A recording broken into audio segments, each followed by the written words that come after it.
Before we go ahead and write another text for the next function, let me just quickly tell you what this plugin does. So this plugin, for example, if you create a new post, like new post, let's say that you have some content over here, this plugin allows you to add contributors for that plugin. If there are more than one contributor of that plugin, you can just search. Let's say you have Amy who had given a contribution on this plugin. You can just select this and then click on publish.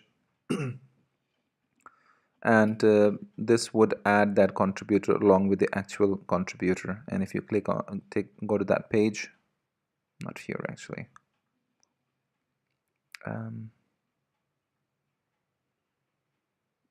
new post, I think. Okay, so if you click on the new post, you can see that it displays the contributor list over here. So it is displaying the that there's one contributor for this particular post.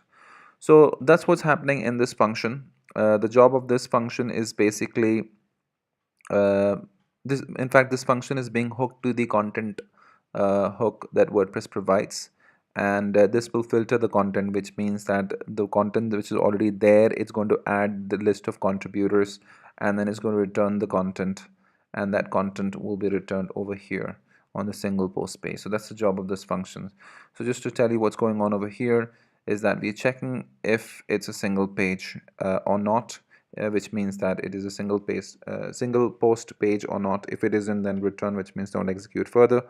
Then we are getting the post ID using get the ID. We are getting the contributors ID using get post meta. So in the other functions, I'm saving the contributors ID in the post meta, and I'm just retrieving those contributor IDs using this function, because in the meta ID we have stored the array of IDs over there. Then you're checking if the contributor's ID is present in the array, and the contributor ID is not empty, then run a loop. Okay, go ahead and list down all the contributors over here. So show all the contributor list over here. So we're just running a for each loop for each contributor. So if there are 5 of them, then 5 of the contributor list will be shown over here, and just displaying the avatar and the username and all of those information over here. And then once this content is generated, we are adding that to the original content that we have received in this function using this hook, and then returning that, and that is what is being displayed over here. So the content plus the content that we have generated ourselves. Okay, so how do we achieve this? How do I test? I mean, there's so many things going on over here. The first thing is to check if it's single page or not. So let's tackle down first. Okay, so let's start writing tests for it. So I'm just going to copy the name of this function, come back over here in the same test class, and say public function. Please note that even if you don't write public, it is considered as public by default. Test. So remember, you have to prefix it by test, because if you don't prefix it by text, that test will not be executed for that method. So I'll just paste the name of the function, and then the first thing I'm going to do is basically declare a global variable. So reinitialize the WP query variable. Okay, and let's say that we are creating some content manually. So my content will be, let's say, my content. Next thing I'm going to do is, guys, call that class basically like we have done over here. So let's say we called it this way, so that function is called. Okay, next thing we're going to do, guys, is basically create a dummy post. So how do we do that? So just say, okay, so there is a class that this unit test PHP unit test provides, which is WP unit test factory for post. So this factory class allows us to create a post, a dummy post. Okay, so, and this will return the post ID as well for that post. So you're going to use this factory post and then create method, and we're going to pass all the parameters of post status publish, post title is equal to test1, post content is test content. Okay, so this will be the content. You can just name it anything. I mean, you can put the title anything, or you can put the content anything. Basically, this is going to create the post for you, because remember guys, if you want to test it, then we need to obviously create an environment for it. So we are creating this post over here, okay, and then we'll create some users. So again, we'll use a factory class, okay, so factory method. So it says this factory user create many. Create many will allow you to create multiple users. You can create 2, you can create 3, you can create as many as you like. And this will return the user IDs. So this will give you array of IDs. So let's go ahead and print this out and see what we get. If I do pre and user ID, sorry, print r.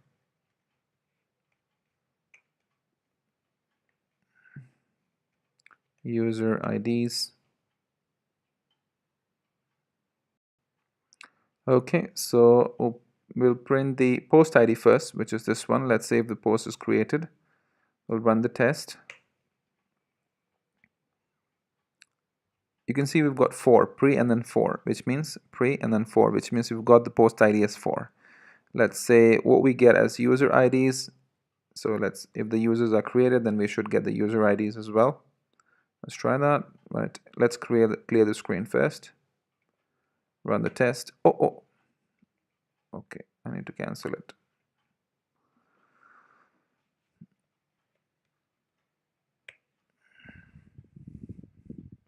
Okay, run the test. You can see that we've got 2 and 3 IDs, which means we've got 2 users with the IDs 2 and 3. Brilliant. So we've got it so far.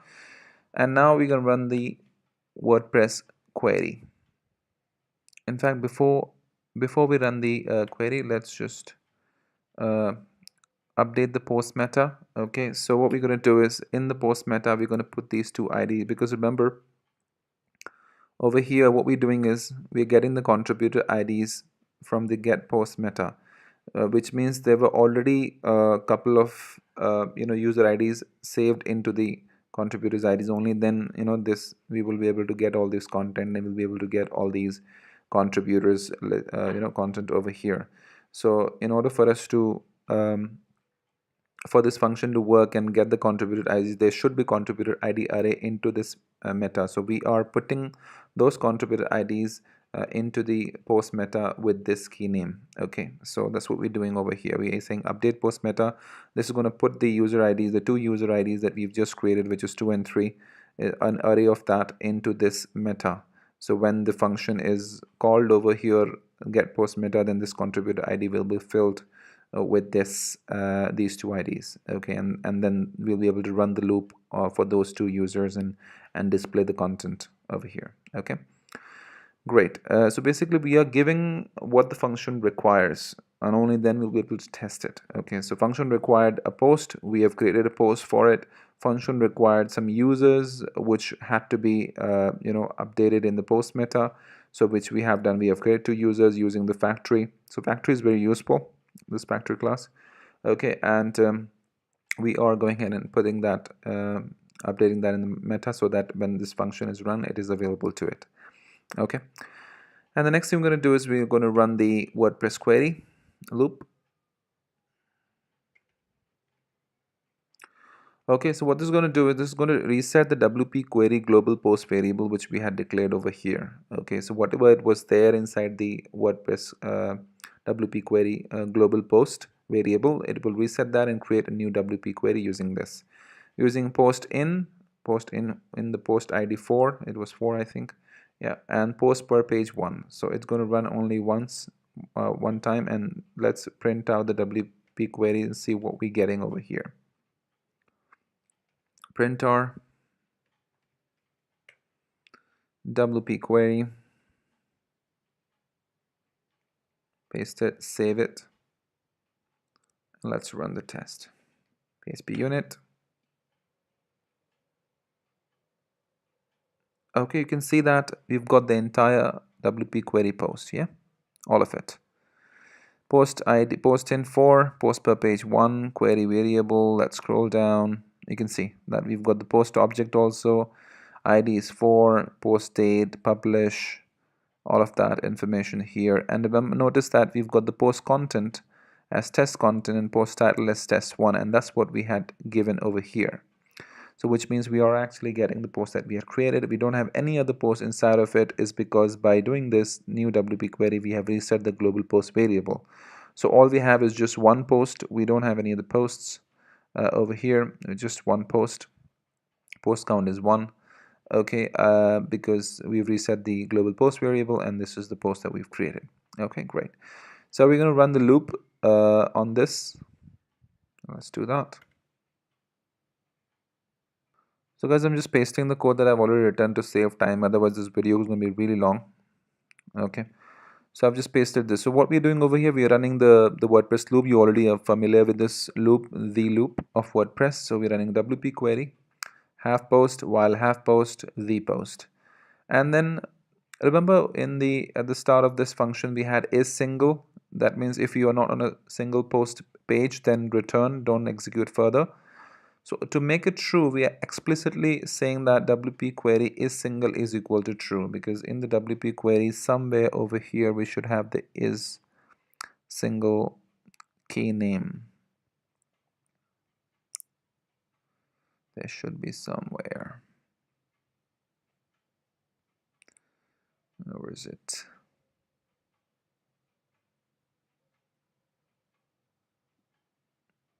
Is single. Can you see this one right here? Okay, so we are explicitly saying that is single should be true, which means when this function is run, when this function is called for this particular class, this will get this value as true, which means the next set of code will execute. If we don't explicitly define this as true, then the code will not execute, and you know, we won't be able to test it.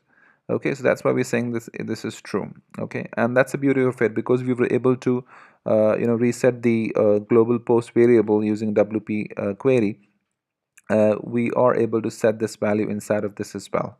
Okay, so we're good so far. Okay, now filtered output, we create a variable called filtered output, and then we call the method of this particular class. So notice that over here, let's just make it small. Okay, over here we are just instantiating this particular class. We yet haven't called the method that we are wanting to test.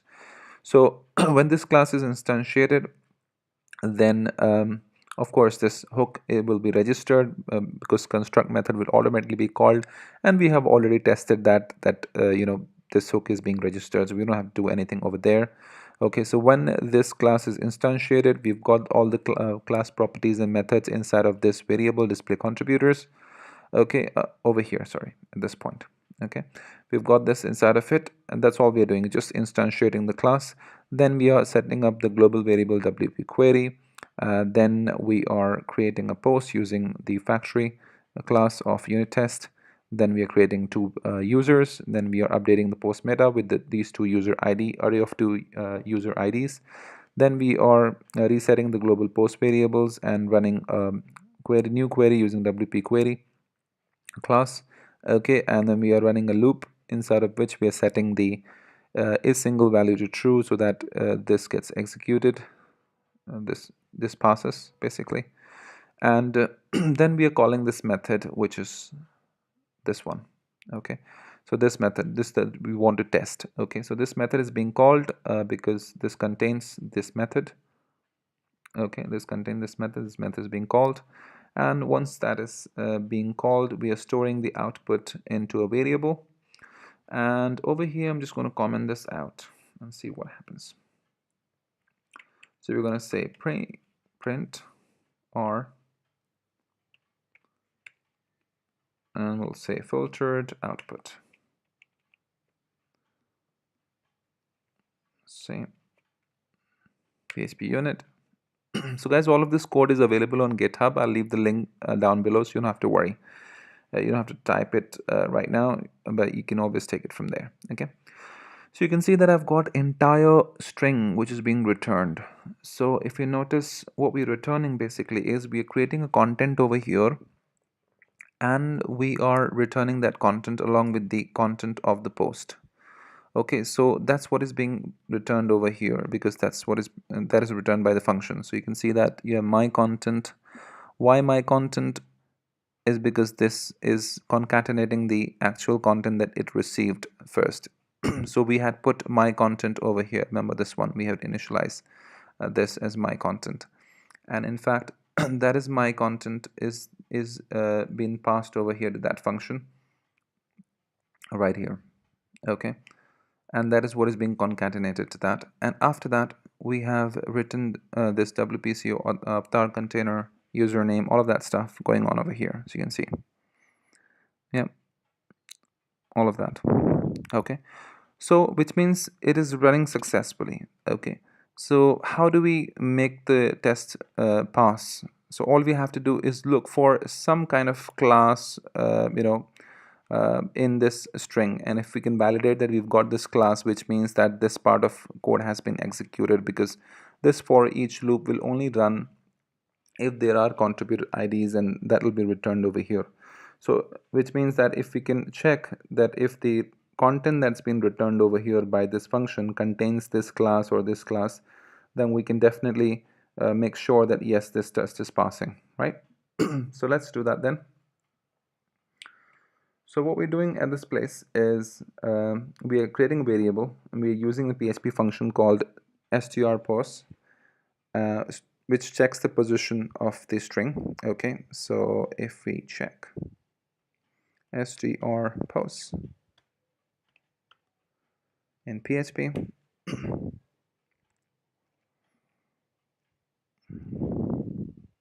so what does it do? It looks for a string match, finds the position of the last occurrence of string inside another string. Okay, it returns the position of the first occurrence of the string inside another string, and false if the string is not found, right? So it will return the position of the string. So let's see. What we're saying is whatever output that we have received, it I have just printed and shown it to you right here. So this is the content.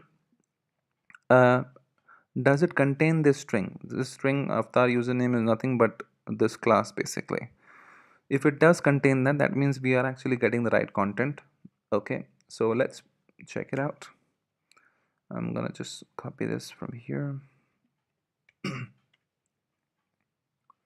paste it here. I'm just gonna comment this out for now and say, see what we're getting in the string found. Run the test again, and notice that we've got 489, which means that is the position of this particular class string inside of the content that's been returned. Okay, so if it's found, that means the test is valid and we should pass the test. And that's what we're going to do now.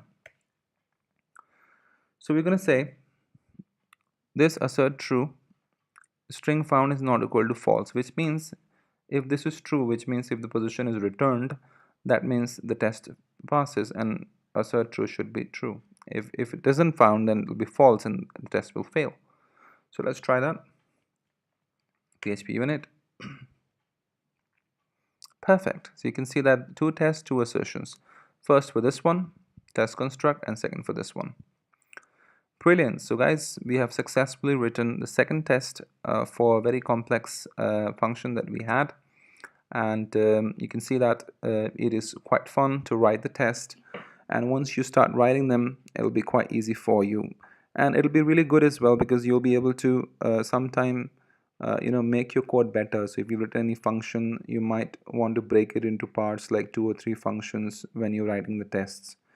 So it will definitely improve your codes, because when you're writing the test, it is ensuring that whatever codes you have written is giving you the result that you are expecting to get. Okay, brilliant. So I think for today that's it for now. Maybe in the next coming videos I will be teaching you with some other test. Although I have written other tests for this plugin as well, which is available on GitHub. You can take it from there. But if you need explanation as to how those tests is been written by me, then I will be explaining that to you in the next video on another day. Okay guys, take care then. If you did like my video, please do subscribe and share my videos with others. Do comment for any questions, and thank you so much for guys. Take care. Bye bye.